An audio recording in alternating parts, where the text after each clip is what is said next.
All right, well, welcome everyone. I promise it's still early morning. There will be no t-statistics, Cronbach alphas, or optimizations in this talk.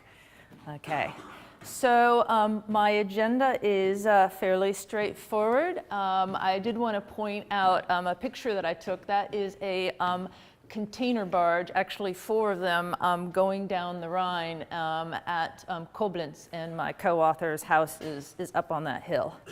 Okay, so why do a greenhouse gas inventory, commonly known as a carbon footprint? And for the few that don't know what that is, I'm focusing on transportation. We're tracing every step along the supply chain, calculating the resultant carbon equivalent emissions. So, of course, if you've done any of the literature search, you know that carbon footprints are not exactly highly accurate. You have to make lots of assumptions that you may or may not be able to verify.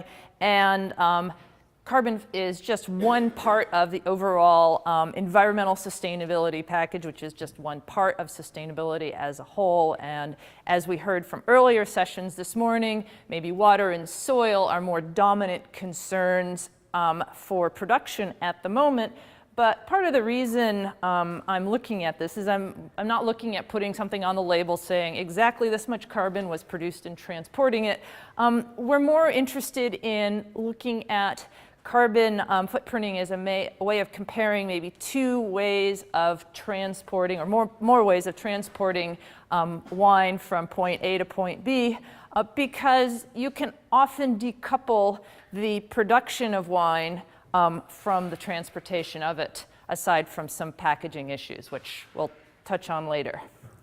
So carbon footprinting is not new. It's been around for about a decade, and I'm not even the first person to do it in the wine industry. The first people to document it were actually, it was at this marvelous institution.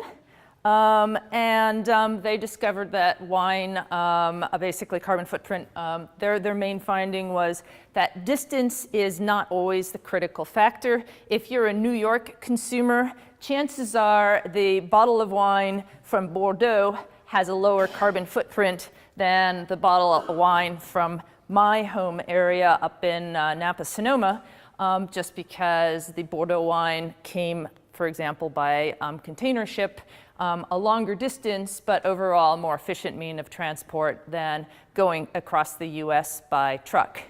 Then another study that I was actually involved with, we did more detailed modeling of different ways you could actually reach a consumer, perhaps in a wine club, and we showed how there's multiple ways to do this, and based on transportation mode, utilization rates, and so on, you could vastly influence how carbon efficient the delivery was. And my co-author, his area of research is a little bit more on what he calls ecology of scale. And the sad thing is that small producers, as much as we love them, face substantial barriers, basically, to try to have the same efficiencies in terms of delivery, and that includes carbon footprint, as the big producers, because they just don't have the volumes to basically send wine as efficiently as it could be done. So what did we, how did we come together on this? The first thing we did is we decided, well, okay, let's agree on what we're going to measure.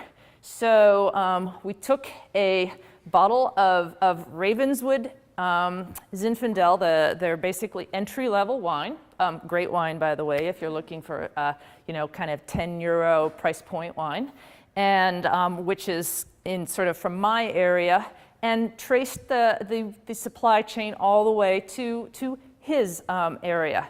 And the idea was to actually, we had first a lot of sources, including interviews and everything like that. We could actually get pretty good details and didn't have to make too many assumptions on how the wine was transported. So we modeled the supply chain as is, and then I'll talk about some alternatives later. And followed standards I'm not going to go into because I'm going to run out of time, and so on. So, and then we benchmarked the study to some others to try to see do we have any kind of reliability. So here is the supply chain at a schematic level. The wine that we're looking at is bottled in the former sort of Woodbridge plant in the Central Valley. We didn't include the grape transportation, but that is also relatively near because the Lodi area grows a lot of zin, and a lot of that is used for, like I said, the basic Ravenswood vintner's blend. There are other Ravenswood wines that are actually their original facility was up in, and still is, in Sonoma, and they produce a higher price point wine there. I should add that Ravenswood was an independent producer until 2001 when it was bought by Constellation, and of course Constellation still keeps Joel Peterson around, but they if you actually look at Ravenswood, you can find it just about anywhere in any shop in the US and a lot of places internationally as well, including my co-author's hometown. That's another reason we picked that particular wine. Another reason was he likes Zinfandel.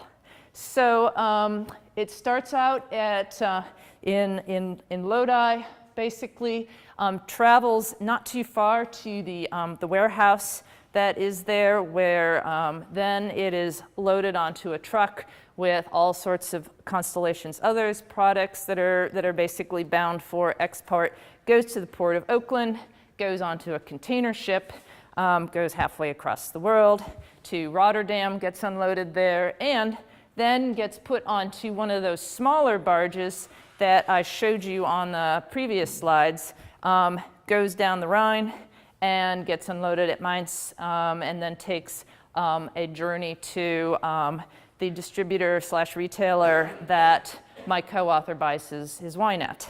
So that was the journey.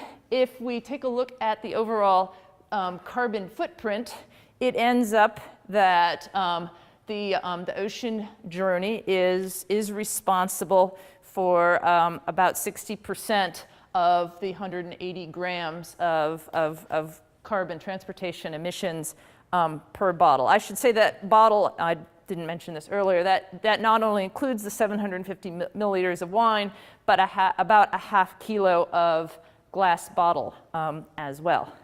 Okay, so we looked at, well, how could we be more efficient?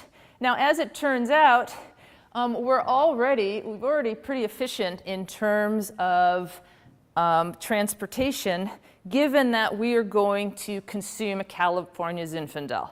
Now, if we were true economists, we might argue that wine is, why are we transporting wine halfway across the world? If you're like some of the people I know, you might say, well, why don't you just have local wine? Well, but California is one of the only producers of Zinfandel, and Germany is not going to be able to grow Zinfandel for, I know we have a climate change talk coming up soon, but probably not for another century or so, right? So it does need to come from California if you want to have a strong sort of Zin-like wine. Okay, so what are some alternatives? We could lightweight the glass bottle, but as has been talked about earlier today, or actually yesterday, sometimes consumers take that as a sort of a negative signal when the bottle's lighter. And we could also look at shipping in bulk. In this case, we'd use the private label producer down in Bernkastel. I think it's Peter Mertes. But when we look at that does reduce the carbon footprint a bit, but again, the German consumer probably isn't going to pay 10 euro a bottle equivalent for bulk bottled wine. They kind of like, it's the whole made in California, bottled in California thing that they may be looking for. So we thought, well, let's also benchmark the results. to other carbon calculators out there. And we looked at 2 other ways that we could have done this calculation, and we're close. We're within 20% of the same product carbon footprint. So that's a sign that we're probably on the right track, but we don't want to go to multiple decimal places when reporting this kind of stuff.